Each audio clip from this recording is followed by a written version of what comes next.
Astro life YouTube channel நேயர்களுக்கு ஜோதிடர் சூரியதேவின் அன்பான வணக்கங்க. ஒருவர் நவரத்னக்கல் அணிந்தால் நன்மைகள் தருமா? நீங்கள் நவரத்னங்கள் போட்ட உடனே எல்லாமே கிடச்சிருமா?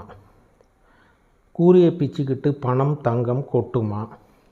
இருக்கிற பிரச்சனையெல்லாம் தீந்துருமா? அதிர்ஷ்டம் அடித்து புகழ் கௌரவம் கிடைச்சிருமா? நினைத்ததெல்லாம் நிகழ்ந்திடுமா? நோயெல்லாம் குணமாகுமா? இப்படி எத்தனையோ கொஸ்டின்ஸ் பலருக்கு இருக்குது. பேசிக் சம் நாலேஜ் நம்ம தெரிஞ்சுக்கணுங்க. நவரத்ன கற்கள் சித்த வைத்தியத்தை நாள்பட்ட நோய்க்கும் கடுமையாக தாக்கப்பட்ட கர்ம நோய்க்கும் யூஸ் பண்ணுறாங்க. ஃபார் எக்ஸாம்பிள், காச நோய்க்கு பவளப்பற்பம் மற்றும் சில மூலிகைகள் அனுமானமாக சேர்த்து உபயம் செய்கிறாங்க. இப்போ உங்ககிட்ட ஒரு கேள்வி கேட்குறேங்க. இந்த பவளப்பற்பம் மருந்து ஒரு டோஸ் மாத்திரம் சாப்பிட்டான்னா காச நோய் எல்லாமே முற்றிலும் குணமாகிடும்னு சொல்ல முடியுமா? நிச்சயமாக கிடையாது. அப்போது காச நோய்க்கு அந்த நோய் தீரும் வரை ஒரு நாளைக்கு எத்தனோட சாப்பிட்ணுங்கிறது நோய்க்கு தகுந்தாற்போல் சொல்லணும். பிறகு அந்த காச நோய்க்கு தீர உணவு பத்தியம் இருக்கணும், எதை தவிர்க்கணும், நோய் தீர எதை உண்ணணுங்கிறது சொல்லணும், எதை சாப்பிடணும்னு சொல்லணும். அப்போ இது எல்லாம் கடைப்பிடிச்சா மட்டும்தான் பவளப்பற்பம் மருந்து வேலை செய்யும், அந்த நோயிலிருந்து விடுபடவும் செய்யும். இதுதாங்க உண்மை. ஸோ இதில் கன்ஃபியூஷன் இல்லைன்னு நினைக்கிறேன். அதே மாதிரி தாங்க பவளக்கல் மோதிரம் போட்ட உடனே அதில் உள்ள அலைகள் அதுக்குண்டான வேலையை செய்யும். நீங்கள் உங்கள் லைஃப்பில் இருக்கிற health, wealth, family, business and etcetera இதில் சந்தோஷமாக வெற்றிகரமாக மாற உங்களுடைய முயற்சியும் அவசியமாக இருக்கணும். அதற்கு ஒரு துணையாக நவரத்னக்கல் பங்கு உண்டு, சிறு பங்கு உண்டுங்கிறது சந்தேகமே இல்லைங்க. நவரத்ன கற்கள் நன்மைகள் செய்யும். அதை விட்டுட்டு அதிர்ஷ்டம், அற்புதம், அதிசயம் என்று மாயாஜால வார்த்தைகள்லாம் வசப்படக்கூடாதுங்க.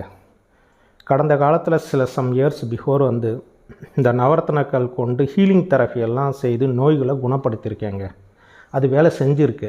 பட் அப்போவும் உணவு பழக்கம், உடற்பயிற்சி எல்லாமே கடைப்பிடிக்கணும். அந்த பேஷண்ட்டோட லைஃப் ஸ்டைல் மாறாமல் எதுவுமே மாறாதுங்க. ஹீலிங் சப்போர்ட்டாக இருந்திருக்கு. இதுதாங்க உண்மை. ஓகேங்க.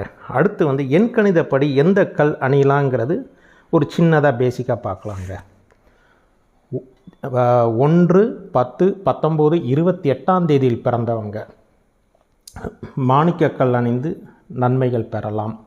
2, 11, 20, 29 பிறந்தவங்களை முத்து அணியலாம். 3, 12, 21, 30 பிறந்தவங்க புஷ்ப ராகம் அணிந்து கொள்ளலாம். 4, 13, 22, 31 பிறந்தவங்க கோமேதகம். 5, 14, 23 பிறந்தவங்க வைரம்ங்க. 6, 15, 24 பிறந்தவங்க மரகதம். 7, 16, 25 பிறந்தவங்க வைடூரியம்.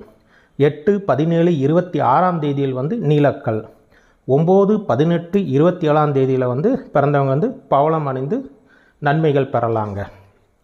அதாவது 100% பெர்ஃபெக்டாக நவரத்னக்கல் அலைகள் உங்களுக்கு நன்மைகள் பெறணும்னா தேதி, மாதத்தை பார்க்கணும், பிறந்த வருடம், அதோடைய கூட்டு எண், சூட்சும எண், அப்புறம் டோட்டல் டேட், தேதி, மாதம், பிறந்த வருட கூட்டு எண், பெயர் எண், சுயஜாதக கிரக பலம், எந்த பிளானட் உங்களுக்கு முழுமையாக பாசிட்டிவாக இருக்குங்கிறத பார்க்கணும், நடப்பு தசா, அடுத்து வரக்கூடிய திசாக்கள், இவை எல்லாமே ஆய்வு செய்து கணித்து நவரத்னக்கல் தேர்வு செய்தால் நல்ல பலன் தரும்.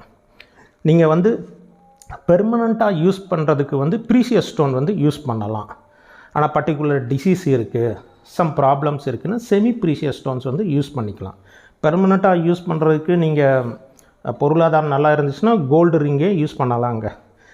ரிங்கில் அடியில் ஹோல்டு இருக்கணும், அது ரொம்ப முக்கியம். அதே மாதிரி தற்காலிகமாக இருக்கிறது வெளியில் அணியலாம்.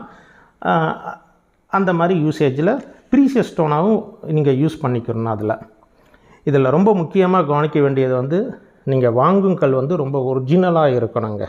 குறைந்தது 2 to 2.5 கேரட் வரைக்கும் அதோடைய சைஸ் இருக்கணும். இது ரொம்ப முக்கியம். நவரத்ன கற்கள் வந்து நல்லபடியாக உபயோகம் செய்தால் நல்ல பல நன்மைகள் பெறலாங்க. உங்களுக்கு சப்போர்ட்டாக உபயோகப்படுத்தி விடாமுயற்சியும் இருந்தால் வாழ்க்கை உங்கள் வசம்ங்க. நன்றி, வணக்கம், நமசிவாயம்.